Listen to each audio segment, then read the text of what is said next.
এই একই বিষয় উনি 4 তারিখেও বেশ কয়েকবার বলেছিলেন। আমার নিজেরও মনে আছে, আমিও ছিলাম, যে উনি আর থাকবেন না, উনি টুঙ্গিপাড়ায় চলে যাবেন, উনি শেষ জীবন ওখানেই কাটাবেন, এরকম একটি বিষয় ছিল। কিন্তু যেটি হলো যে 5 তারিখে যখন উত্তরা দিক থেকে আসলে ছেড়ে দেওয়া হলো এবং তারপরে মাননীয় প্রধানমন্ত্রীকে এসে বলা হলো যে না, মব চলে আসছে এবং মাননীয় প্রধানমন্ত্রীকে যদি তারা গণভবন থেকে রিমুভ না করে তাহলে এসএসএফ এবং পিজিআর এর যে অব্লিগেশন আছে, কনস্টিটিউশনাল অব্লিগেশন, তাদেরকে কিন্তু গুলি ছুটতে হবে এবং মাননীয় প্রধানমন্ত্রীকে ওখান থেকে শিফট না করলে সেক্ষেত্রে দেখা যাবে যে আবার ক্যাজুয়ালিটি হওয়ার সম্ভাবনা আছে। তারা একটা হিসেব করে বলল যে 45 মিনিটের মতো সময় পাওয়া যাবে এই মব এখানে আসছে। তো তখন উনি বলেছেন ঠিক আছে, উনি যদি বঙ্গভবনে না যেতে পারেন উনি টুঙ্গিপাড়ে চলে যাবেন। ভারতে চলে যাওয়ার আসলে কোনো পরিকল্পনা ছিল না, এটা প্রশ্নও আসে না। কিন্তু তখন আমি যতটুকু জেনেছি পরবর্তীতে উনাকে অনেকটা ফোর্স করে, অনেকটা জবরদস্তি জোর করে উনাকে হেলিকপ্টারে উঠানো হয়েছিল, নিয়ে যে দেশের বাইরে পাঠিয়ে দেওয়ার একটা বিষয় ছিল। কিন্তু উনি কিন্তু শেষ পর্যন্ত উনি টুঙ্গিপাড়ায় চলে যেতে চেয়েছিলেন, দেশ ছাড়তে উনি চান। এবং এটা যেটা বলা হচ্ছে যে উনি দেশ ছেড়ে চলে গেছেন বা পালিয়ে গেছেন, যে শব্দগুলো ব্যবহার করা হচ্ছে না, ভবিষ্যতে এগুলো বের হবে,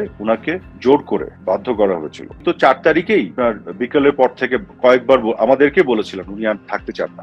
উনি এভাবে বলছিলেন যে আমি দেশ চালাতে পারছি না, এত হচ্ছে, ওদের এত খারাপ লাগছে, ওরা দেশ চালাক, আমি টুঙ্গিপাড়ায় চলে যাবো। উনি ক্ষমতা ছেড়ে দিতে 4 তারিখে বেশ কয়েকবার বলেছিলেন। কাজে এগুলো একেবারে, আমরা যারা প্রত্যক্ষদর্শী আমরা জানি এগুলো একেবারে মিথ্যা কথা। এবং যেটি হয়েছিল, হ্যাঁ, যেটি সজীব জয়কে ফোন করে তাকে যেটা বোঝানোর ব্যাপার ছিল সেটা হচ্ছে উনি দেশ ছাড়তে চাচ্ছিলেন না, উনি ক্ষমতা তো আগে তিনি ছাড়তে চেয়েছিলেন এবং উনি বলেছিলেন উনি পদত্যাগ পত্র লিখে সাইন করবেন, রাষ্ট্রপতির কাছে যে উনি এটা হস্তান্তর করবেন এবং পরবর্তী সরকার যেই আসবে, যেভাবে আসবে সেটি উনি ওভারসি করবেন। কিন্তু তারা যখন তাকে জোর করে বঙ্গভবন থেকে বের করে দেশের বাইরে পাঠাতে চাচ্ছিল, সেই সময় উনি এটা জিদ করেছিলেন, উনি দেশের বাইরে যাবেন না। তখন ওই শেখ রেহানাকে দিয়ে বোঝানোর ব্যাপার বা জয়কে ফোন করা হয়েছিল, এই বিষয়গুলি ঘটেছে।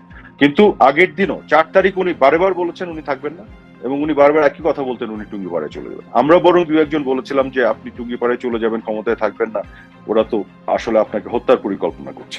সামনে আছে একটা আন্দোলন আর পিছন দিকে তো বিভিন্ন ধরনের জঙ্গি এবং এসব সন্ত্রাসীদেরকে নিয়ে এক ধরনের ওনাকে হত্যা করার পরিকল্পনা ছিল। তো এই ধরনের অনেক কমপ্লিকেটেড একটা সিচুয়েশন ছিল 4 তারিখ 5 তারিখে পুরোটা মিলে। তো এইগুলো সত্য আস্তে আস্তে ধীরে ধীরে বের হবে ভবিষ্যতে।